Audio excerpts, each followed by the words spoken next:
வணக்கங்கக்கா. வணக்கங்க. உங்களை பற்றி சொல்லுங்கள். என் பேர் கலைச்செல்வி.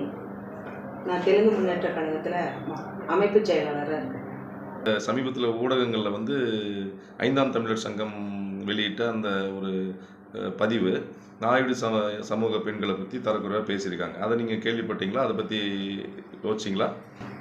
இல்லை, அதை பற்றி நான் கேள்விப்பட்டேங்க. நானும் பார்த்தேன். ரொம்ப மனசு சங்கடமாக தான் இருக்குது.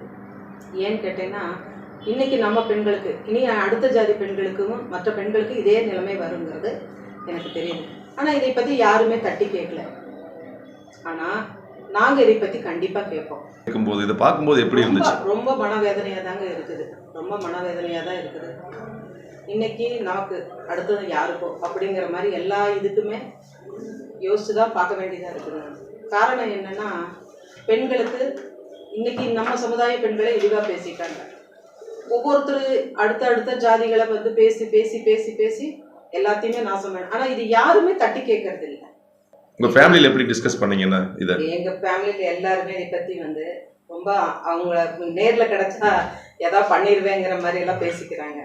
ஆனால் நம்ம வந்து அப்படியெல்லாம் வந்து வன்முறை கையாள வேண்டாம். நாங்கள் எல்லா பெண்களும் சேர்ந்து போய் நாங்கள் வந்து அரசாங்கத்திட்ட முறையிடுவோம், காவல்துறையிட்டையும் முறையிடுவோம். எங்கள் தலைவர் வந்து இதுக்கு தக்க நடவடிக்கை எடுக்கிறேன்னு சொல்லியிருக்கிறாரு. அவரு தாங்க கண்டிப்பாக இதை வந்து நம்ம பெண்களுக்கு பாதுகாப்பு வேண்டும், பொதுவாக ஒட்டுமொத்த பெண்களுக்கும் பாதுகாப்பு வேணுங்கிறக்கோசம் தான் இதுக்கு உண்டான முயற்சியெல்லாம் எடுத்து நாங்கள் கண்டன ஆர்ப்பாட்டம் பண்ண போகிறோம். அனைத்து பெண்களுக்குமே இந்த இதுதாங்க. நாயுடு, முதலியார், செட்டியார் அப்படின்னு எல்லாம் கிடையாதுங்க. அனைத்து பெண்களுக்கும் ஒரே இதுதாங்க. இல்லைங்க, எங்களை வந்தேரிகள்னு சொன்னாங்க, அதுக்கு நாங்கள் அமைதியாக இருந்துட்டோம். ஆனால் இன்னைக்கு நாயுடு பெண்களை இப்படி சொல்லிட்டாங்க, அடுத்தது செட்டியார் பெண்கள், அடுத்தது அருந்தியர் பெண்கள், அடுத்தடுத்து இதைத்தான் சொல்லிட்டு வரணும். ஆனால் எங்கள் தெலுங்கு முன்னேற்ற கழக தலைவர் வந்து இதுக்கு தக்க நடவடிக்கை எடுத்து நாளைக்கு நாங்கள் காவல்துறையில் வந்து கம்ப்ளைண்ட் கொடுக்க போகிறோங்க. ஆச்சுங்களா? ரெண்டாவது வந்து நாங்கள் வந்து அவருக்கு வந்து தக்க தண்டனை கொடுக்குற வரைக்கும் இந்த இதை வந்து முயற்சி நாங்கள் விட மாட்டோம்.